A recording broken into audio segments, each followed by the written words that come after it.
प्रदीप कुमार चौहान। बाबा अपने एक प्रवचन में कहा था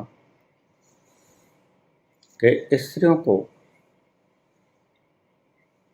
महावारी के दिनों में एक कमरे में कैद कर लिया जाता था।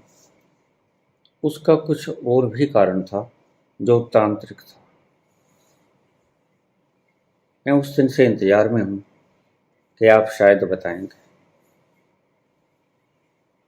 लेकिन आज पूछ ही रहा हूँ। कृपा करके बताइए, वह तांत्रिक उपाय क्या था?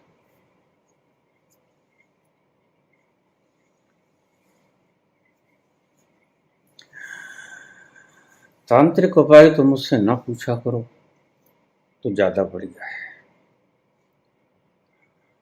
क्योंकि बताऊंगा तो मैं फिर भी नहीं बताऊंगा किसी ढंग से, तो उलट पुलट ढंग से बताऊंगा। सुन लीजिए, यह जो हमारे सनातन धर्म में चंदन लगाने का रिवाज है, वहीं से शुरू हुआ था। अन्यथा वह संत क्या जिसे चंदन की आवश्यकता पड़े, उसके भीतर चंदन से अनंत गुना ज्यादा शांति होती है। चंदन लगाने से जिसे शांति मिलती है वह संत है। फिर यह क्या था? यह कोई तंत्र का उपाय था। वह तंत्र था क्या? बस वो तंत्र यही था जिसके कारण स्त्री को पीरियड्स के दिनों में एक कमरे में बंद कर लिया जाता था।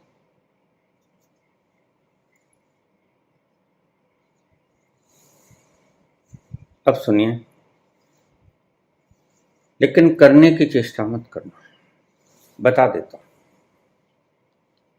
इसी तरह से आप अन्य तंत्रों की बात भी कभी कभी पूछ लिया करो, कोई दिक्कत नहीं है।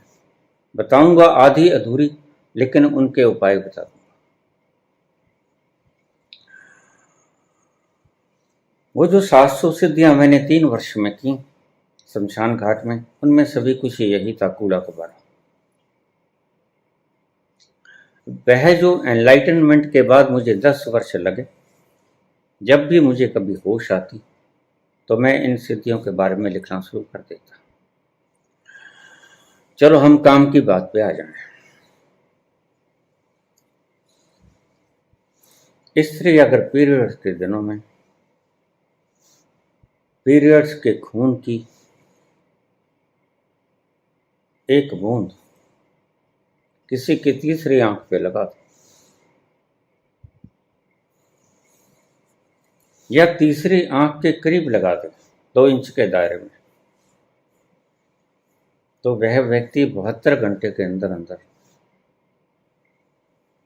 बहुत बड़े अनिष्ट का शिकार हो जाएगा। क्या होगा? मर भी सकता है, पोलियो भी हो सकता है, अधरंग भी हो सकता है।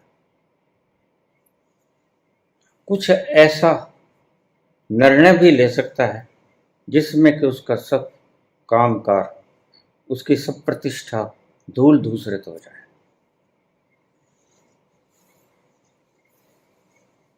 तंत्र का जमाना था, लोग डरा बहुत करते थे,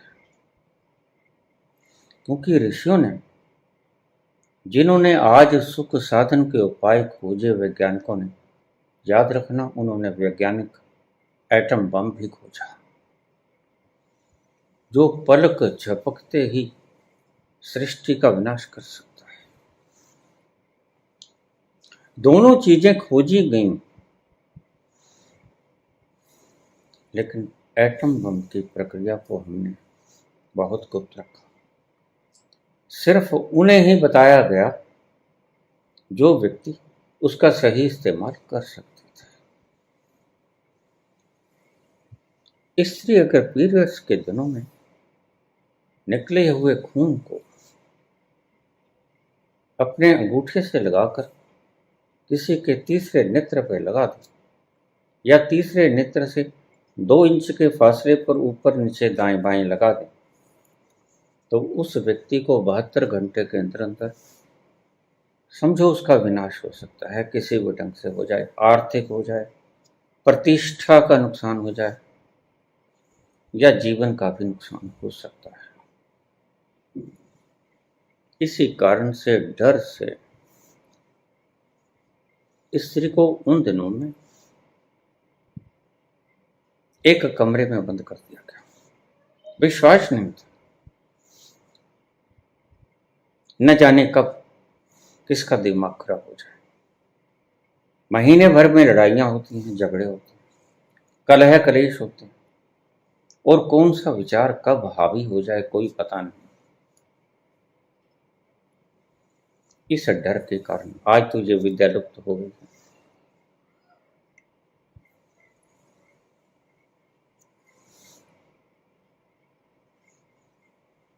इसका उपाय क्या है? अब इसका उपाय, ये जो धार्मिक लोग हैं, हालांकि इनके किसी ने इनके तिलक नहीं लगाया है, लेकिन फिर भी अब ये परंपरा चल पड़ी है। एक साधुता का चिन्ह बन गया है, प्रतीक चिन्ह के साधु है। पहली दफे जब लगाया गया था तो यह बचाव के लिए लगाया गया था। तो इसको क्या मिटा सकता है? लाल चंदन, श्वेत चंदन और पीत चंदन, ये 3 चंदन अगर लगा दिए जाएं तो उस व्यक्ति के ऊपर उसका दुष्प्रभाव नहीं होगा। इस तरह के चंदन का उपाय लेपन बुद्ध नहीं करते, लेकिन शंकराचार्य करते हैं। बुद्ध इसलिए नहीं करते कि उन्हें पता नहीं, उन्हें पता है, लेकिन उन्हें यह भी पता है कि उनका कोई दुश्मन नहीं, और अगर दुश्मन हो भी तो उन्हें मरने का खौफ नहीं। कुछ भी हो जाए, सर्व स्वीकार है। बाबा नानक नहीं लगाते।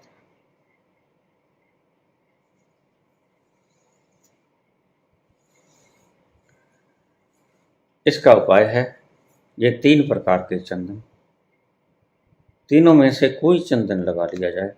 सबसे प्रमुख था लाल चंदन, इसलिए जब हम टीका करते हैं तो अक्सर लाल चंदन का करते हैं। लाल चंदन, श्वेत चंदन और पीत चंदन, इन तीनों को घिस के लगाए जाएं। बाजार से मत खरीदें, बाजार से नकल आती है आजकल।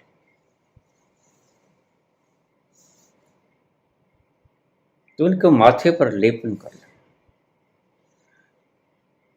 त्रिपुंड यहाँ पर लगाया जा सकता है और ऐसे भी सारा माथा ढका जा सकता है। तो लोग ऐसा ही करते हैं, लेकिन उनको इसका कारण नहीं पता है, बस लगा लेते हैं, चलो ये भी ठीक है। हालांकि किसी स्त्री को आज पता ही नहीं, वह विद्या खो गई। लेकिन अगर किसी को कानों से कान ये बात बहुत से लोगों को पता भी। मैं हैरान हुआ जब एक स्त्री ने मुझे ये बताया। मैंने कहा तुम्हें कहाँ से पता चला? कहते हमारे परिवार में कानों से कान यह विद्या चली आ रही है। ऐसे अगर परिवार से चली आ रही है तो बात अलग है। ऐसे तो नुस्खे भी चले आ रहे हैं।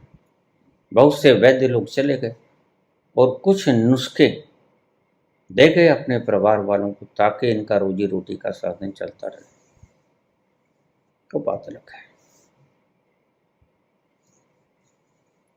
ये चंदन लगाया गया था शांति के लिए नहीं लगाया गया था। जब कोई संत अपने भीतर प्रवेश करता है तो उसकी शीतलता का वर्णन किया नहीं जा सकता। इतना शांत है, इतना मौन है, इतनी ठंडक है कि मैं उसका बखान नहीं कर सकता, तो हमारे पास ऐसा कोई द्रव्य नहीं है बाहर जिसकी तुलना कर सकूं, इतनी ठंडक है। तो संत को कभी चंदन लगाने की आवश्यकता नहीं। अगर शंकराचार्य ने त्रिपुंड लगाया तो उसका कारण शांति नहीं थी। शंकराचार्य तो उस स्थल पर रोज आते जाते थे, सैकड़ों हजारों बार। जब भी विश्राम मिलता, विश्राम करने की इच्छा होती तो उस स्थल पे निकल जाते। वेल जदवी मिले पर जातों, वेल जदवी मिले पर जातों, तेरे मुख दी किताब ले बैठा।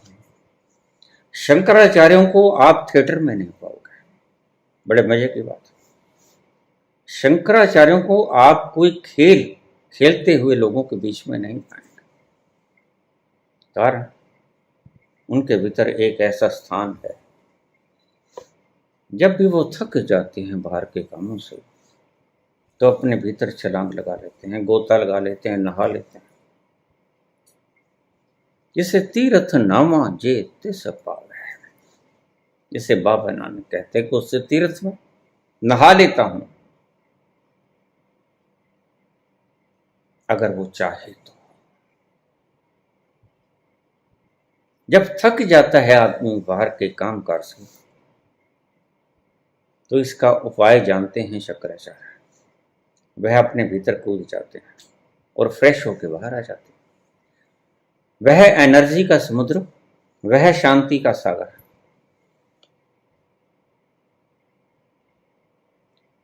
उनको त्रिपुंड सजाने की जरूरत नहीं थी शांति के लिए, वो शांति के भंडार थे। लेकिन क्यों लगाया गया? फिर भी 33 वर्ष की उम्र में इनकी मृत्यु हो गई।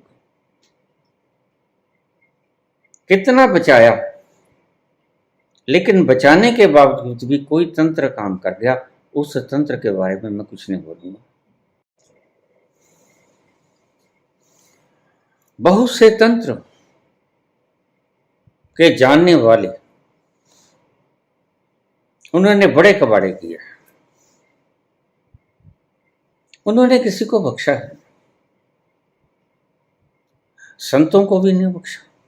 और संतों के तो वो विशेष दुश्मन थे। 33 की उम्र में शंकराचार्य चल जाते हैं और 39 की उम्र में विवेकानंद चले जाते हैं। 50 की उम्र में रामकृष्ण परमहंस चले जाते हैं। योगानंद छोटी सी उम्र में चले जाते हैं, बहुत बड़ी उम्र में।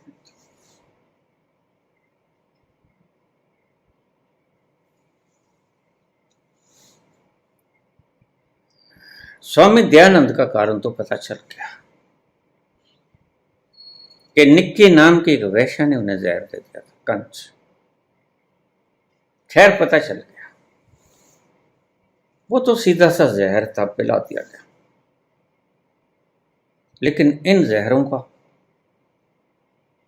इन बातों का, तांत्रिक बातों का किसी को पता ही नहीं। वो धीरे धीरे भलाई समझी संत लोगों ने कि इस विद्या को लुप्त ही कर दिया जाए, और वह विद्या लुप्त हो गई। आज कहां? आज वो नहीं है। आज जो व्यक्ति उसे पाना चाहता है वह पा सकता है,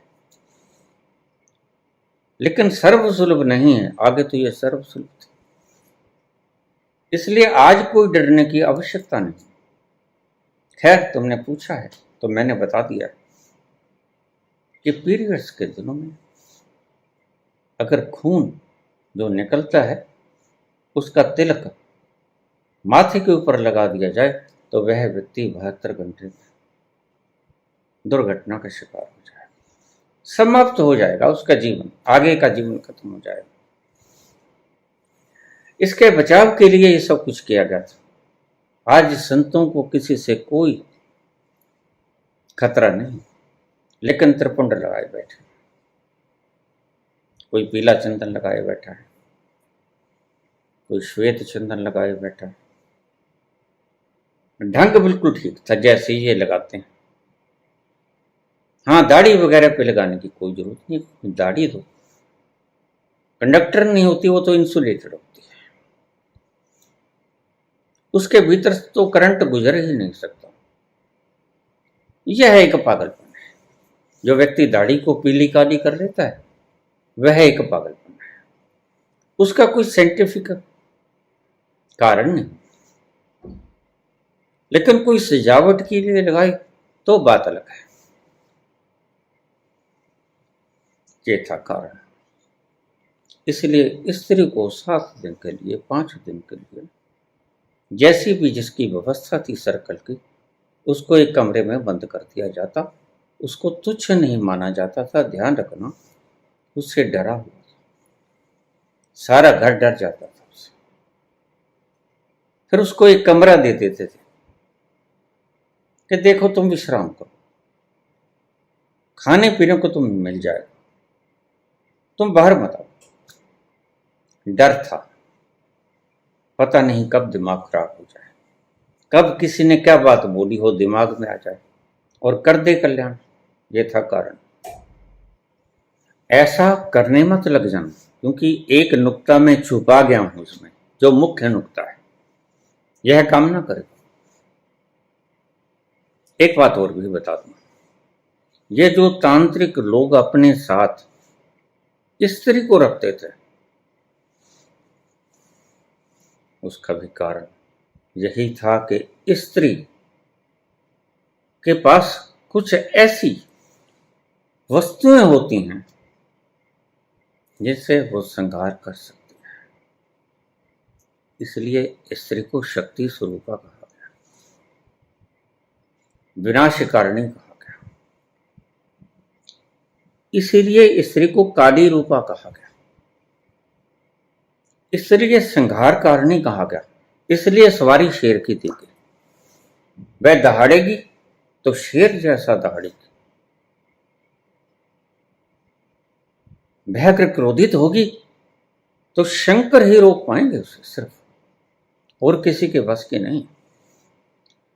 ये तांत्रिक लोग भली भांति जानते थे। आज भी तांत्रिक अपने साथ स्त्री रखते हैं। सोचने वाले कुछ का कुछ सोच सकते हैं, लेकिन उसके तांत्रिक कारण कुछ होता है। थोड़ा सा तुम्हें बता दूं, अपने नाखून, अपने सिर के बाल सर्वसाधारणतः बाहर मत फेंकना। खैर, पता नहीं किस कारण से केसों को कत्ल ना करो।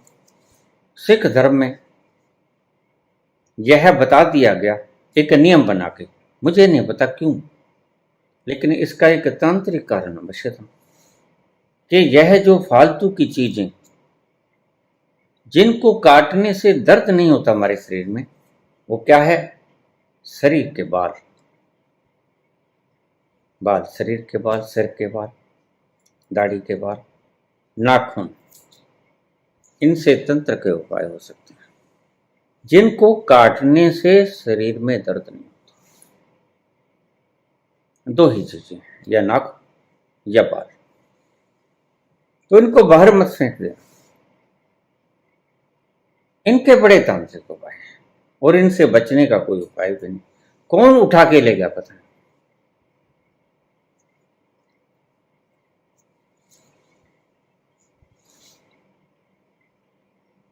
बहुत से तंत्र के विधियां थी जो विनाशक थी। आमतौर से तंत्र की विधियां विनाशक ही नहीं होती, रचनात्मक भी होती हैं। परमात्मा ने जहर भी यहां सिर्फ विनाश के लिए नहीं बनाया, जहर रचनात्मक काम भी करता है। खैर, प्रोसेस लंबा हो जाएगा। हम इस वीडियो के ऊपर यहीं तक सीमित रह लेते हैं। इसी कारण से स्त्री को माहवारी के दिनों में एक कमरे में कैद कर लिया जाता था, क्योंकि उस वक्त ये धारणा सभी को पता था, यह उपाय सभी को पता था। यह था कारण।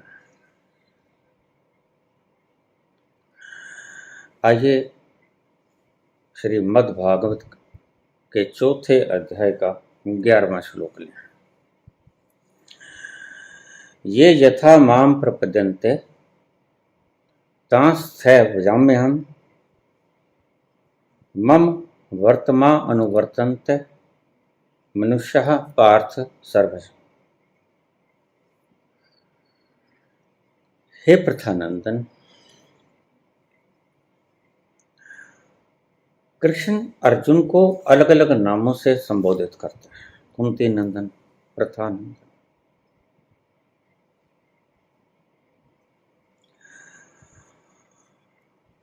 उसका कारण बड़ा अनोखा कारण है। विषय बड़ा लंबा हो जाएगा, लेकिन हम इस श्लोक का अर्थ जानते हैं। हे प्रथानंदन, ये यथा माम प्रपद्यन्ते तांस्तै भजाम्यहम्। जो भक्त जिस प्रकार मेरी शरण लेते हैं, मम वर्तमानु अनुवर्तन्ते मनुष्यः पार्थ सर्वशः। कोई मुझे सखा की तरह याद करता है तो मैं सखा बन जाता हूं। कोई मुझे पति की तरह याद करता है तो मैं पति बन जाता हूं। कोई मुझे सखी की तरह याद करता है तो मैं सखी बन जाता हूं। कोई मित्र की भांति तो मित्र बन जाता हूं। और कोई नौकर के भांति मुझे याद करता है तो मैं नौकर बन जाता हूं। माता पिता बंधु सुत दारा, जो जिस रूप में मुझे याद करता है, जिस रूप में अपने हृदय में मुझे बसा लेता है, मैं उस रूप में ही उसका हो जाता हूं। बड़ा अद्भुत शब्द है।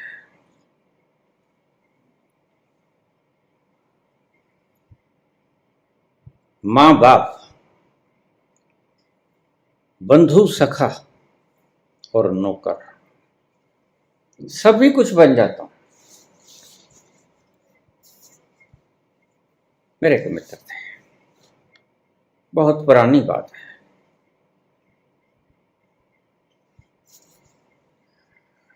वास्तव में उनसे एक कत्ल हो गया था। अब तो वो व्यक्ति भी ना रहा, वक्त भी बहुत गुजर गया।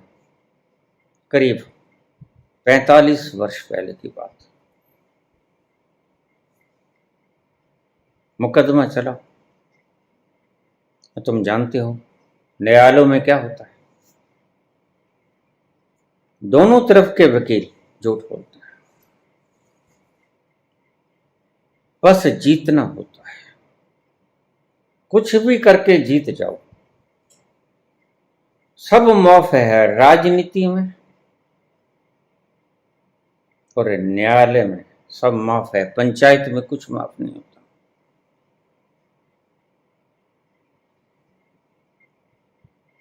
मुझे एक मेरे वृद्ध ताए जी थे, वो कहा करते थे, न्यायालय के आगे कभी सत्य मत बोलना, अद्भुत बात है। और पंचायत के आगे कभी झूठ मत बोलना। मैं समझ गया कि न्यायालयों में झूठ ही चलता है, और झूठ की पैरवाई करने वाले ये लॉयर का एक अर्थ झूठ भी होता है, झूठा। जो ज्यादा झूठ बोलने में निष्णात होगा, अपने तर्क को ज्यादा सुंदर ढंग से व्याख्यायित करने में सक्षम होगा, जिसके पास शब्दों की वोकैबुलरी ज्यादा होगी, तर्क की धार पैनी होगी, वह जीत जाएगा। जो बेचारा तर्क की धार पे कमजोर उतरा, वह हार जाएगा।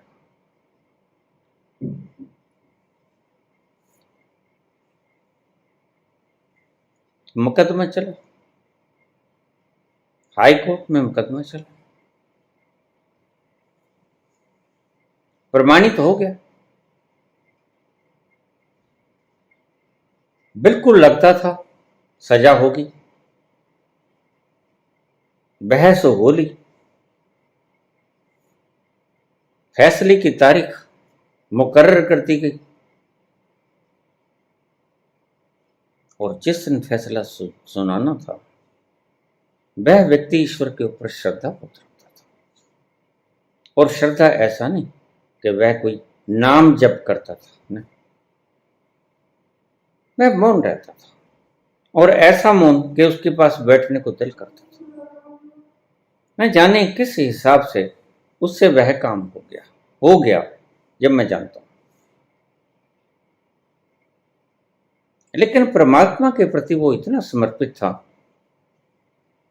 वो कहा करता था तूने करवाया है, मैं नहीं किया है, क्योंकि मैं तो तेरे समर्पित हूं, और मुझे तो पता भी नहीं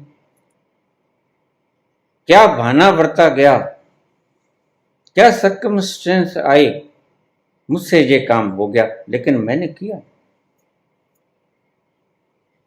जब सब तेरे हवाले, सुबह जगता हूं रात सोते तक, तेरे ही अर्पण होते हैं मेरे कर्म, और जब मैं सोता हूं तो तेरे ही अर्पण होती है मेरी जिंदगी, तो मैं कहां से रह गया। इतना श्रद्धालु और इतना समर्पित व्यक्ति मैंने जीवन में अन्य कोई नहीं देखा। मेरा मित्र था, जिस दिन तारीख थी फैसला सुनाने की, उस दिन वो अचानक बीमार हो गया, और बीमार भी इतना हो गया कि उसको लूज मोशन लग गया, और वो इतना कमजोर हो गया कि उसके पांव कांपने लगे, जा ना सका। वकील को बुलाया गया, वकील को कहा गया कि आज का दिन फैसले की तारीख है, आज का दिन बदल के 2-4 दिन में ये ठीक हो जाएगा, आगे की तारीख लेते।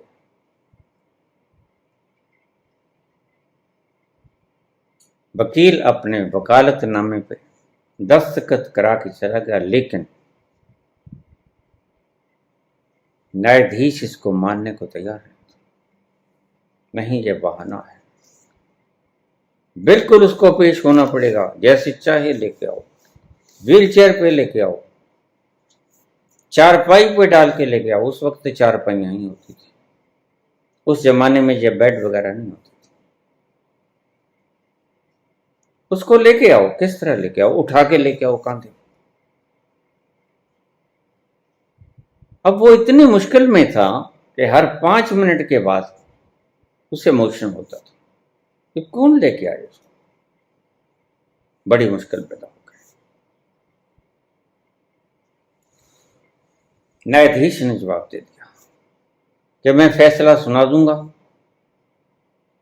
उसकी अनुपस्थिति में सुना दूंगा, और फिर जो होगा वह कानून करेगा अपने मुताबिक।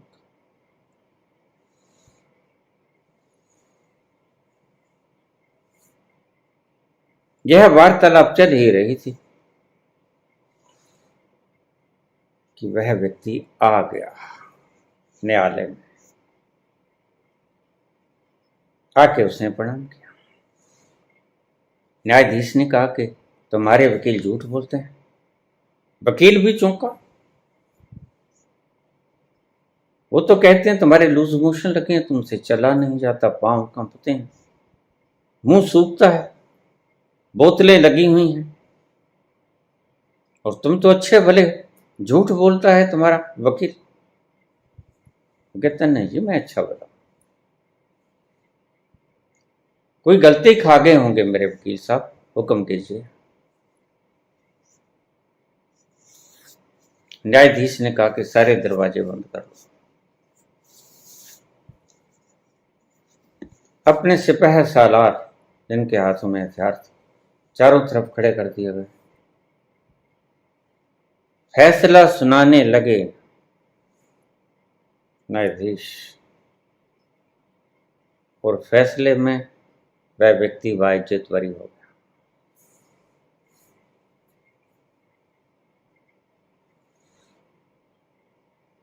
बाइज्जत बरी होने के बाद न्यायाधीश चला गया।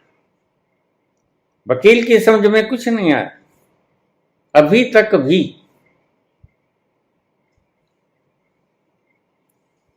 मैं भी बाहर बैठा था, मुझे भीतर नहीं जाने दिया गया।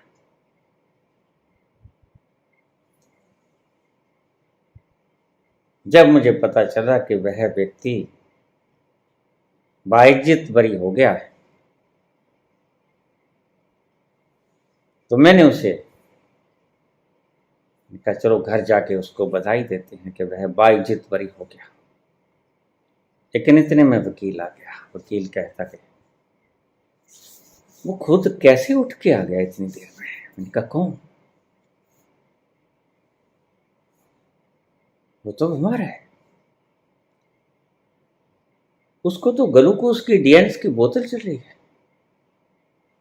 तो नहीं, वो अभी पेश हुआ है यहाँ पर। मैंने कहा नहीं, तुम गलत कहते हो। उसने फिर सारी कहानी मुझे सुनाई और मेरी धरती पैरों के तरह से निकल गई, क्योंकि मैं उसको घर के ऊपर छोड़ गया।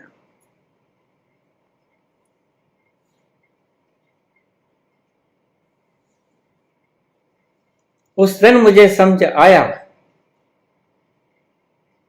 क्या वह बंधु, सखा, मित्र, माँ बाप, सखी नहीं बनता, वह नौकर भी बन जाता है।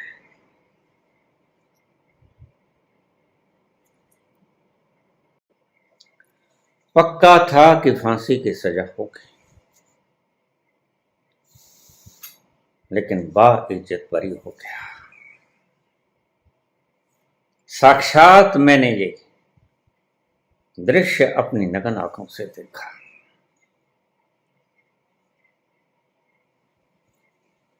कमाल हो गए। उस दिन मुझे गीता का ये श्लोक आज समझ आता है। जब मैंने उसके बाद पढ़ा, ये भगवान ने पहले ही लिखा हुआ है।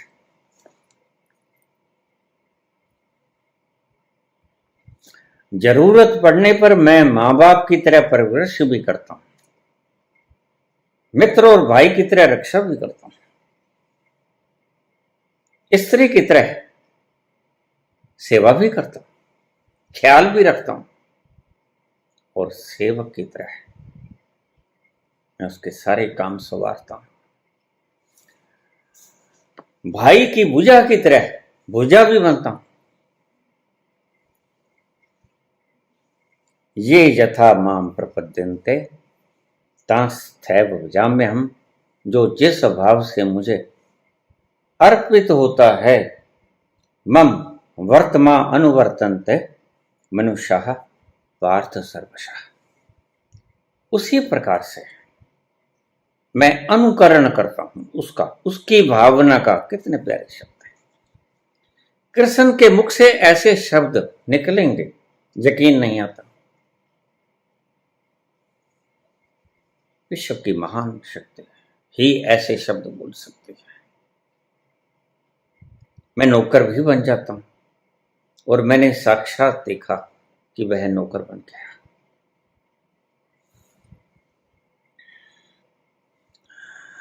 मुझसे लोग पूछ लेते हैं अगर कोई गुरु ना मिले तो क्या करें? मैंने कहा बस एक गुण तुम्हारे में होना चाहिए, गुरु की कोई आवश्यकता नहीं। क्या गुण बाबा? झुकने का गुण, समर्पण का गुण, तुम्हारी गर्दन में गुल्ला न फंसा रहे, तुम झुक सको, तुम्हारी गर्दन झुक सके। अगर तुम्हारे में ये गुण है तो वह तुम्हारा गुरु बन जाएगा।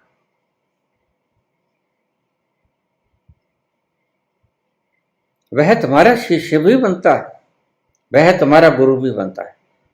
माता पिता बंधु दारा सखा सब बन जाता है, नौकर भी बन जाता है, स्वामी तो है ही, सब बन जाता है। जिस मनोभाव से तुम उसे याद करते हो, हृदय में बसा लेते हो, बस समर्पण होना चाहिए। तुम समर्पण कर नहीं पाते,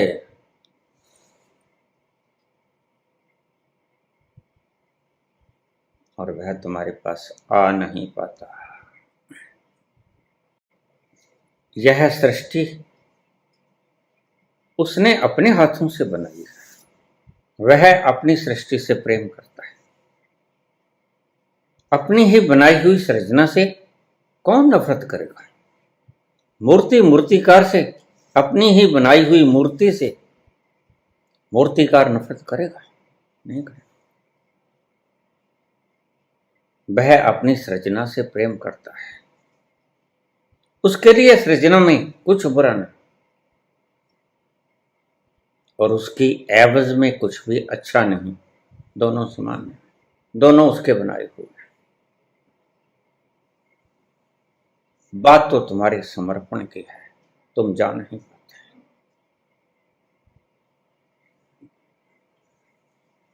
हमसे आया न गया, तुमसे भुलाया न गया, हमसे आया न गया, तुमसे भुलाया न गया। फासला प्यार में दोनों से मिटाया ना गया, हमसे आया ना गया। तुम जा नहीं पाते तो फिर वो आ नहीं पाता। तुम झुकोगे, वह तैयार है। तुम झुकोगे तो पाओगे उसी की तस्वीर। बस झुकना ही मंत्र है। जिस तरफ देख लिया जान तसद्दुक कर दी। मैं तो मोहताज नहीं काबे या बुत खाने का, तुम्हें झुकना आना चाहिए। Wherever you will bend, you will find his feet. जहां भी तुम झुके उसके पांव पाओगे, उसके चरण मौजूद पाओगे।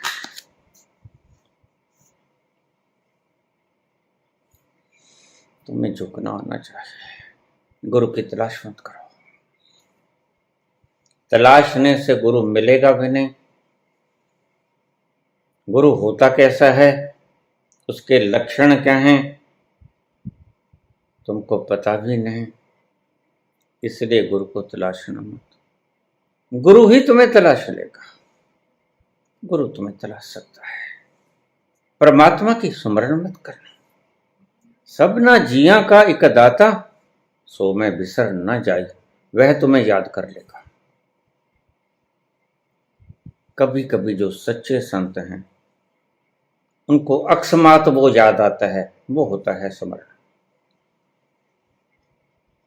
तुम तो सारे दिन गुटके फेरते रहते हो, माला जपते रहते हो, तस्बीह हिलाते रहते हो।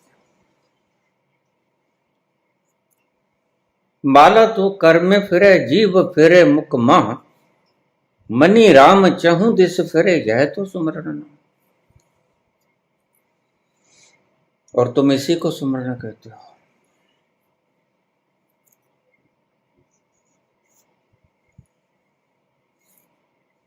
वह नौकर भी बन जाता है। तुम्हारी जरूरत के हिसाब से वह गुरु भी बन जाता है। जहां तुम्हें मार्ग की आवश्यकता है वह खुद आ जाएगा, तुम कहीं मत जाओ। मेरे पास सोच, कमेंट्स, मैसेज, फोन, बाबा मैं तो गाड़ी में बैठ गया हूं, मैं तो अब आपके पास आऊंगा ही, आऊंगी ही। अब मैं क्या कहूं इनको? मैं बुला लूंगा तुम्हें, जब तुम योग्य हुए मैं तुम्हें बुला लूंगा। लेकिन तुम हर चीज धक्के से करवाना चाहते हो। बाबा जरा सिर के ऊपर हाथ रख दो, जैसे रामकृष्ण ने नरेंद्र के सिर के ऊपर रखा था। रामकृष्ण परमहंस ने स्वामी विवेकानंद के सिर के ऊपर हाथ रख दो ना, सिर पर रख दूंगा। लेकिन गटर के ऊपर घी गिराने का अर्थ क्या होगा? घी भी खराब हो जाएगा। तुम जब तक गंदगी से भरे, ईर्ष्या से, द्वेष से, घृणा से, विचारों से तुम्हारा मन भाग रहा है, इकट्ठा करना चाहते हो, भाग दौड़ कायम है और एक दूसरे से तेज दौड़ लगा रहे हो, मैराथन की दौड़। वो उससे आगे निकलना चाहता है, वो उससे आगे निकलना चाहता है, और दौड़ते दौड़ते तुम्हारे हृदय से कहीं भी ये पुकार नहीं उठती कि हमें वो आनंद चाहिए, चाहिए तुम्हें कुछ और। ये तो मुझे बाद में पता चलता है कि तुम्हें कुछ और चाहिए था, जब तुम गालियां निकालनी शुरू कर देते। मैं तो गायक बनना चाहता था, तुमने मुझे भल्ले की रेडी लगाने के योग्य बना दिया।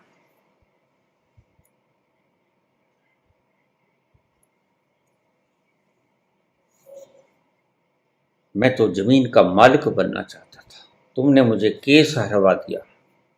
अरे भाई, केस तो तुम्हारी बेईमानी ने तुम्हें हराया है। केस का फैसला तो जज ने किया है, मैं तो वहां था ही नहीं। और तुमने रियाज ही नहीं किया, सारे गामा पा धा नी सा, इतना सा भी तुमने नहीं किया। और तुम सोचते हो कि तुम मोहम्मद रफी के सिर पे बैठ जाओ। ऐसे पागलपन मूढ़ लोगों के पास होते हैं। ऐसी तमन्ना ऐसे ही लोग करते हैं जिनके भीतर योग्यता तो होती नहीं।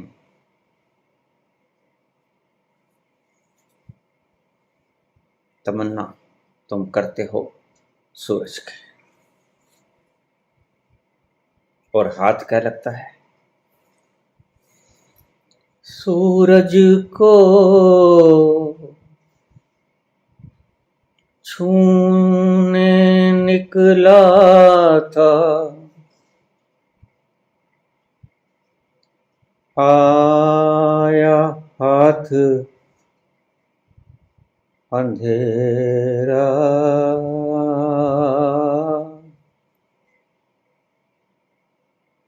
कोई नहीं है मेरा।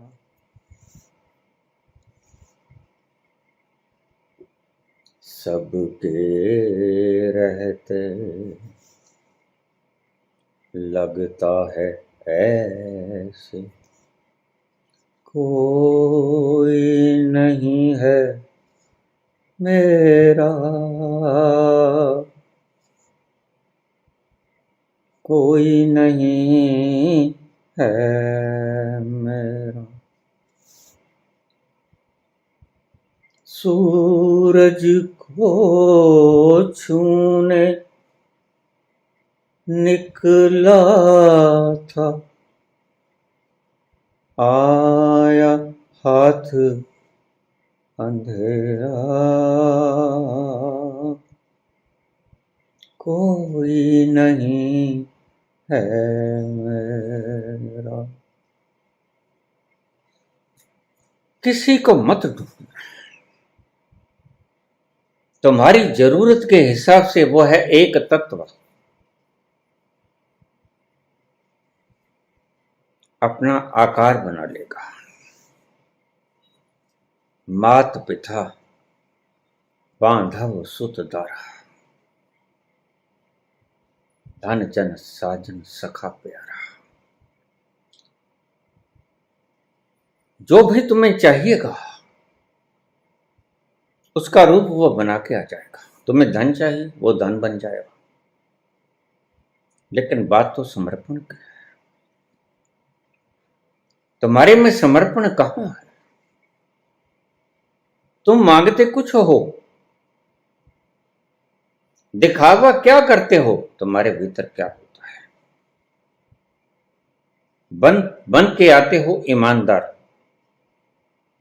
भरा होता है कपट का जाल भीतर। धन्यवाद।